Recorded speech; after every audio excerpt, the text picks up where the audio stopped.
What's up, and welcome back to Atrial's Havoc Den. What's up, Today, gamers? what's up, gamers? Today, we are going to be interviewing our front man, the guy who screams his head off for us, Chewy. Tries to scream his head off, yeah. What's up, dude? It's still attached sometimes, but I'm alright. How's it going, man? I'm getting along, dude. Just trying to. Yeah. I'm still feeling a little bit of repercussions from COVID, but we getting along. Yes. So, What's up? dude, let's just get right into it. I asked Clayton this question. I think it's a good starting question. I think I know the answer to a lot of these, but you got to explain it. Who is your idol, influence, band, or artist that you look up to the most? That's a hard one, though. Because it kind of changes, though, because there's a lot of my vocal influences very much like Corey Taylor from Slipknot, and then like when I try and sing cleans and everything like that, and it's very much Goo Goo Dolls inspiration and everything like that. I take a lot of like melody inspirations from Trevor McNeven from TFK. Yeah, I for remember sure. being really into him whenever I first, or into TFK whenever I first met you. Yeah, well, the thing is like, so for those, the song's not going to be out yet, but it's one of our new ones that's going to be way in the future. But one of our lines that we have a clean line that I wrote in one of the songs, and it's very much inspired by Thousand Foot Crutch. It's and, good. well, you could say that and Korn, honestly, because because they have fairly similar like writing styles anyway, because it's the new metal kind of look sound for We're kind of for all over melody the lines. place. Yeah. So, Yeah. I mean, well, who made you want to do music? I should say 100%. It was from Thousand Foot Crutch. It's not like I wasn't like sheltered with music or anything like that when I was growing up or anything, but that was just like I got my hands on like early albums like with like Set It Off and like hearing Puppet and stuff like that. But like the song that made me really want to do music was the very first song from like I think either the second or third album. I don't remember which one it was. It's called "Flamin' All of Us." The very first song is "Flamin' All of Us" from that album. But that was the very first time I heard a breakdown in a song. And I was like, whoa, what? And it just like everything just cut to halftime, and it was just so crazy to hear because I've never heard it before. I was breakdowns just like, have that definitely came a long way, but no, I see what you're. I know what song you're talking about. yeah. I mean, like they have like I never heard like a breakdown before, and I was like, that is cool. I want to do stuff like that. So. Well, dude, I mean, talk about. I was hoping to hear you talk a little bit about old 1OK Rock. That was your biggest influence whenever I. Oh my gosh, I totally forgot about 1OK Rock. Yeah, 1OK Rock was like, oh man, that actually blows TFK out of the water, honestly.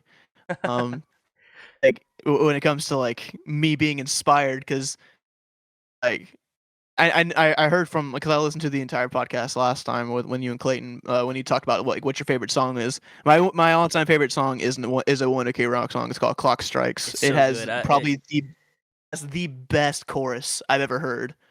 It just kills it every single time. Like watching their live videos, goodness gracious. Dude, it is so cool to watch them in Japan. I don't know, would you consider them the biggest rock band in Japan? Even now? Honestly, yeah, because like they sell out like their like the Yokohama Stadium, like that. Yeah, that is like sold out. Insane. I don't know if if you guys go and like look up 1OK Rock at Yokohama Stadium, that is one of the most mesmerizing live like band like live videos that you could watch, and it's just everybody's into it. Everybody's into it. It's so good. Like I want to see a crowd reaction like that. Yeah. Dude, this is so good. And I mean, you were really like, I mean, Taka, isn't that his name? The lead singer? Taka. Yeah. He like he is like he has a charm about like the way he goes about it on his stage presence and stuff. That's really cool. Like they're all very, or he's very calculated. I mean, in the way that they play and their choreography and stuff. It's good. They very much to like a T of what they do. Like, cause from what I know is like when they rehearse like they're going to perform, and I think they write out everything they do. Um, and like it's almost like there's some instances where he's like performing, where like how Freddie Mercury is all like conducting the crowd and everything like that. He does a little bit of that too, and so he like you can see where he pulls inspiration from. Like, and whenever he came back, when he started going and playing in America, you can tell whenever he came back what influences he found on stage and everything like that. Because you could see he was moving around a lot, like because he did a lot with uh, what's her name, um, Kellen, Quinn. Kellen Quinn, Yeah. yeah. Yeah, he was doing a lot of like Kellen Quinn stuff on stage. Dude, Um, like I remember like whenever you first showed me them, and the name of the song is fleeing me right now. You know which one it is? the beginning, Yes, the that one you beginning, like. dude. That is a masterpiece of a song. If you haven't heard it, go check it out. It kind of inspired Curtain Call off of our very, very first EP. We've definitely changed our sound since, but dude, it's so good. Oh yeah, yeah. It's just, man, if you want to like listen to something that just like to like really into like a mood of just like you can do whatever you want, like listening to like if I can remember the name of the album, it's the like Boku or something like that. Is that the Orange and Blue album, No, that's the or is it their third album, the one after that? I think there's a third one after that. Yeah, and then 35 is the fourth one after that. 35 was the one that they put it in America. Yeah.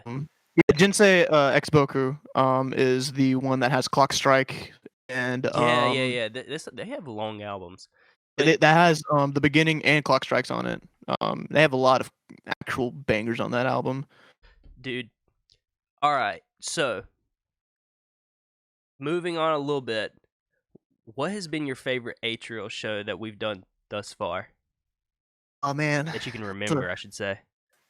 I mean, I can remember all of them. Well, talking to Clayton, I don't know if that's the case. Yeah. I had to specify with each of us, bro. Yeah, no. The most insane that the crowd has been has probably been at the Melon Barn, because like everybody was just moshing, because it was as crowded as can be, but like everybody was going absolutely nuts there. That probably wasn't like I'd probably say the Radio Room was probably our best show. Yeah, Clayton we've said the done. same thing. The Radio Room was something special.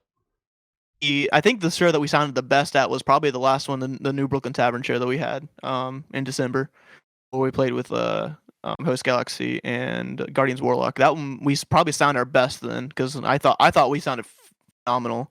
Yeah. I thought our stage presence was really, really good there too. So. Dude, I don't know. I feel like we owe a lot to at the Radio Room Lux. They bring a crowd there. They have a really good following. They're from Greenville, and they're I don't know. They have they're really good, and we're excited to play with them again. I think we're gonna be playing with them at Ground Zero. Yeah, Ground Zero. That's it. I don't remember when that show is. I don't remember. It's.